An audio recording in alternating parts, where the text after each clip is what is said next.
Hey everyone, how's it going? Now, today I want to show you guys how to do a perspective building art lesson. Now, perspective is one of my favorite things to teach to my students.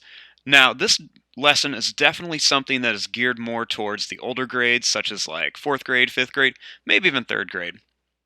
But I specifically always do this with my 5th graders. Now, this project is very easy and you don't need a lot of supplies. All you need is a pencil, a permanent marker, an eraser, a ruler, paper, markers, colored pencils, and crayons. Everything that any art teacher or anybody should really have laying around their house. Now, I'm going to do this whole thing in permanent marker, but I would definitely recommend you guys have your students do it in pencil first. Now, the first thing you want to do is you want to put your vanishing point in, and that is the spot where everything goes to in the perspective. So I always put mine right in the middle of my paper, and I'm just going to make it small like this. Now, everything is going to go to the vanishing point, and I'm going to show you guys just a couple simple buildings. Now, the first building is really easy. I'm going to line up my ruler in some random spot on my paper. And I'm going to draw a line right to the vanishing point. Now I'm going to stop right about there. Then I'm going to take my ruler and I'm going to line it up in another spot. And I'm going to start right about where I ended. And I'm just going to draw a line that goes straight down like this. Just kind of clean up this line, go straight down. Then I just take my ruler, I like to line it up at the bottom of my paper, move it right up towards the top where these two meet, and then just draw a line straight across. And that is a simple building. Now, this project is really cool because you use the whole paper. So I'm just going to turn my paper this way and draw another building. Now, this one I call the corner building, and it's really easy. I'm just going to line up my ruler on the vanishing point into any random spot, and all I'm going to do is draw a straight line down. Now, after you draw that straight line, you want to make an arrow on top of it. So I'm going to draw two little diagonal lines to make the arrow. If you make this too small, then a lot of times it doesn't look really good. So you want to have a decent size arrow. Now, this one, what I want to do is I want to line up my vanishing point to this part of my arrow. So I'm going to line those up, and then I'm going to just draw a line straight down. Now, you have to be careful because a lot of times kids are going to want to put their rulers like this and have it go straight up and down, but that doesn't work. So then I line it up on here, vanishing point to this part of my arrow. Then I'm just going to draw my line straight down. And then I have a really cool corner building. Now, this next building, everyone always calls this like the cake building because it kind of looks like you're making a cake that's stacked on top of each other. So I'm just going to start somewhere on the bottom of my paper, and I'm just going to draw two marks that are really far apart. You want to have a wide spacing on this building. Then I'm going to do the same thing. I'm going to line up the mark to the vanishing point. So I just line it up, and I'm going to stop just about here. You want this first part to be really short. So I'm going to do one right here, and then I'm going to do one right over here. Same thing, I'm going to stop right about at the same spot. Now, when you're doing this in pencil, it's much easier to line it up, but I want you guys to be able to see this really easily, so that's why I'm using permanent marker. Then just line up your ruler at the bottom of your paper, and then just connect the top of your building. Now, the next step is I'm going to draw two little dots on the top here. And then I'm going to do the same thing. I'm going to line it up to my vanishing point. I'm going to stop right about there. Line this one up. And I'm going to stop right about the same distance. Then I'm just going to connect my lines straight across for a second little tier of the building. I always like to take this just a little bit farther, so on this one I'm going to put two little dots, line it up to the vanishing point, do it on both sides, And then just use your ruler to connect them. And then you have a little three-tiered stacked building. Now, this last one is really cool. It's going to be a lot like this one, but just a little bit different. So I'm going to put two little marks at the bottom of my paper. I like to use little dots. Kids are going to want to make like a big tall line and it never works out good. So just do your dots. So I'm going to line up my dot to the vanishing point, and I'm just going to make a line that stops right about here. You want to make all your buildings different sizes or else they're going to look kind of off if they're all the same. Now, I'm going to line up these two right here, this dot to the vanishing point. But this time, I'm going to start right about here. I want this line to be shorter. So I'm going to start here and go to the vanishing point. Then I'm going to take my ruler, put it at the bottom of my paper. I'm going to move it up to this first line, and I'm just going to draw to about the middle of my building. Then I'm going to line up this line to my vanishing point. So I just line them up, just like that.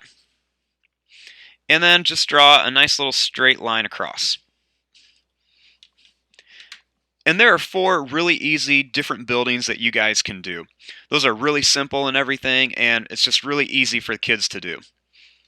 Now, I'm going to fill in a few more buildings around here, and then I'm going to show you guys how to add some windows.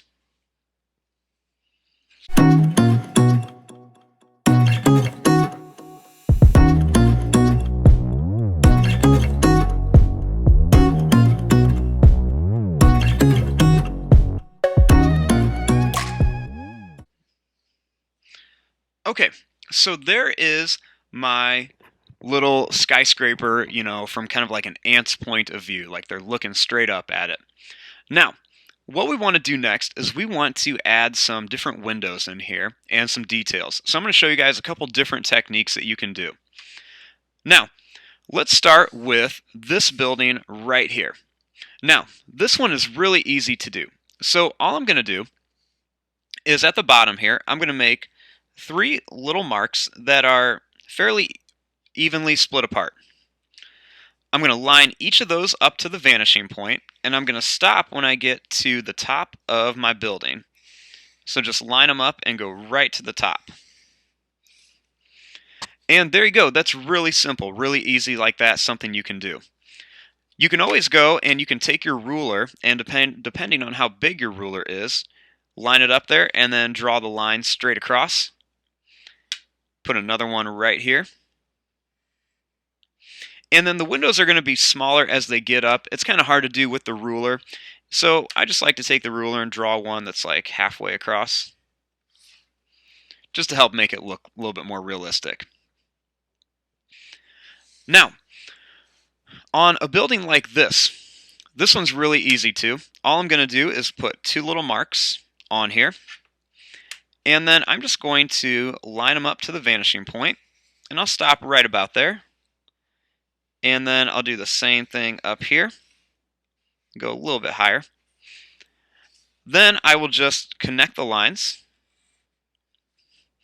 And then kind of like what we did in here, just line up your ruler, start up here, and then just draw some lines going down,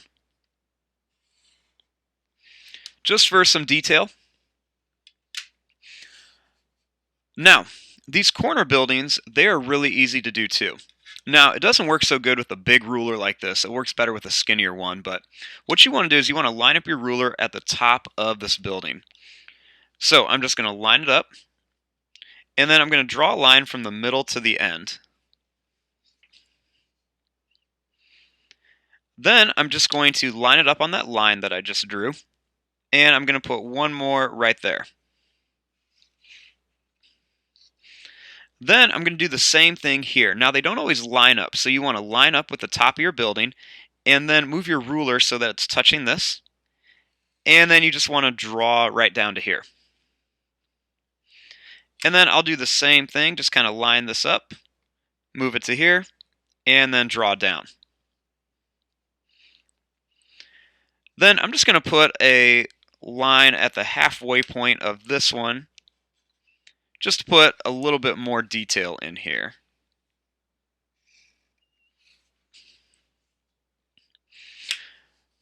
So there are lots of different things you guys can do with these, lots of different ways you can design these. You could put something like this in the middle of these buildings, on these little kind of cake stacked three-tiered buildings. I like to do, some of these lines on there. There's lots and lots of different things you guys can do. So I'm going to fast forward through this really quickly and just fill in the rest of these with different types of windows.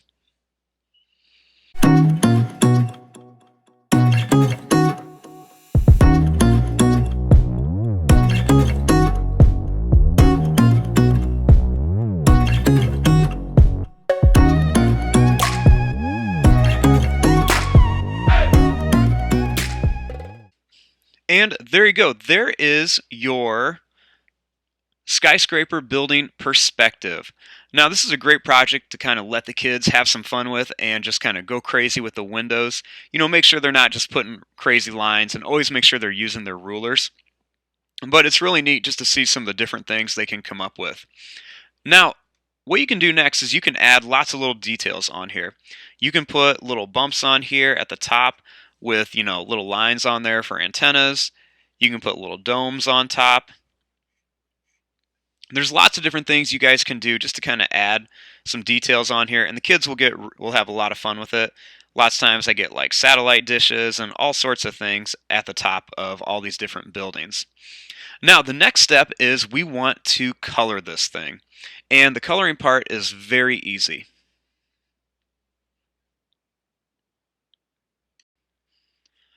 Now, on to the coloring part.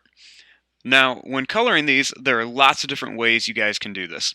I always recommend sticking with colored pencils and markers to do this. Now, I also always tell my students to make sure that they are sticking with colors that you might see on buildings. So, grays, blacks, whites, blues, yellows, and even oranges.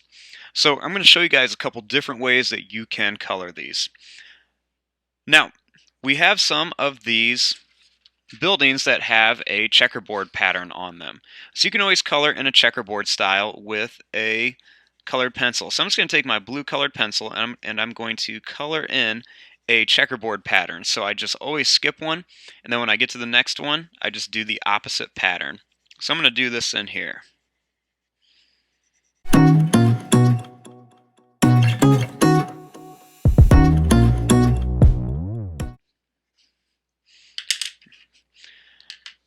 Now, once you're done coloring that, you can always take a darker blue, and I like to kind of color on one side a little bit darker and then just slowly bring it lightly over to the other side just to kind of give it a little bit of a shaded effect. So I'm just doing that on the left side of each window, and then I'm just slowly getting a little bit lighter as I move over towards the right side.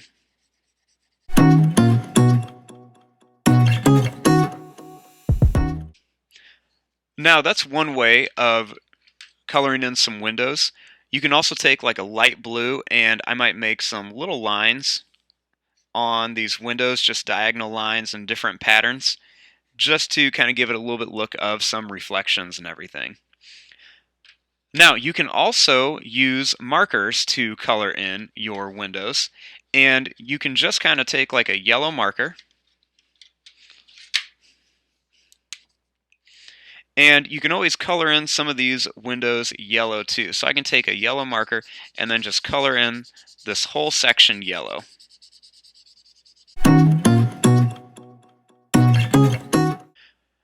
Now, once you're done coloring that, I'm going to do the same thing over here that I did with the shading. I'm going to take an orange colored pencil, and I'm just going to color really lightly on one side of each of them, and also do it on the bottom as well of each window.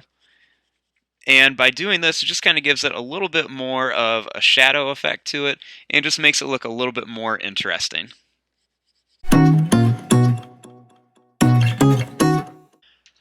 Now, you can also use gray to color in some of the buildings too. A lot of them, I'm just going to leave parts of them white, but you can also use gray just for a little bit of coloring. So on this one, what I'm going to do is I'm just going to color one side a little bit darker with the gray and then just get lighter as I move over.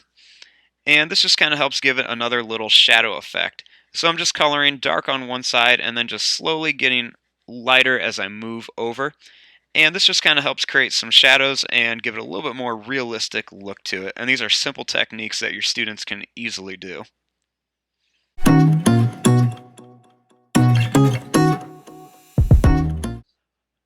Now, those are some of the different techniques that you guys can use to just kind of fill in your buildings and do some different shadings and lots of things. You can also use, blue markers for windows and lots of different stuff. So I'm going to fast forward this and just fill in the rest of my buildings with different colors.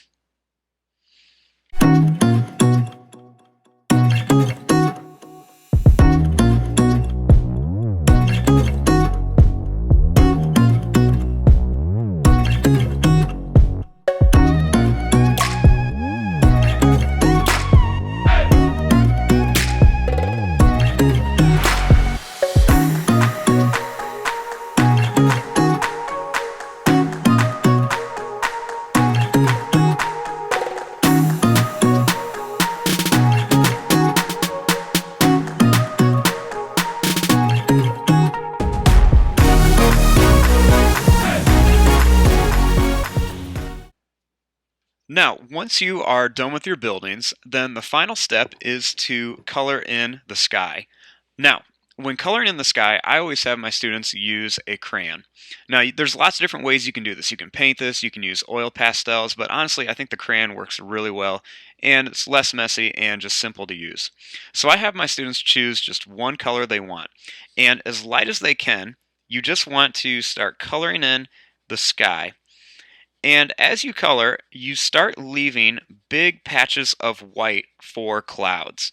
And you just want to kind of put these all over the place.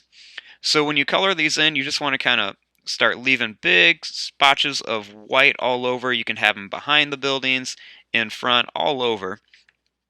And you want to make sure that your students are not making them into like big geometric shapes, because the clouds are supposed to be very natural and just they kind of flow and they're just free forming all over. So if you have them like make too big of circles and whatnot, then it's just not going to look very realistic.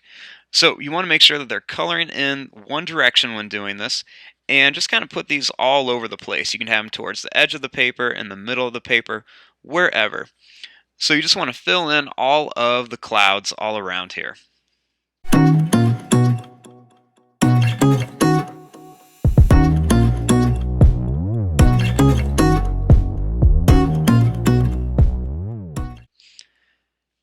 And there you go. When you are all done coloring in the sky, you have a really cool looking picture of a skyscraper city, looking at it as if you are standing on the ground looking straight up. This is a fun project that your kids will definitely love, and is a great project for teaching perspective. I hope you guys enjoyed this lesson, and stay tuned for the next one. Thanks for watching.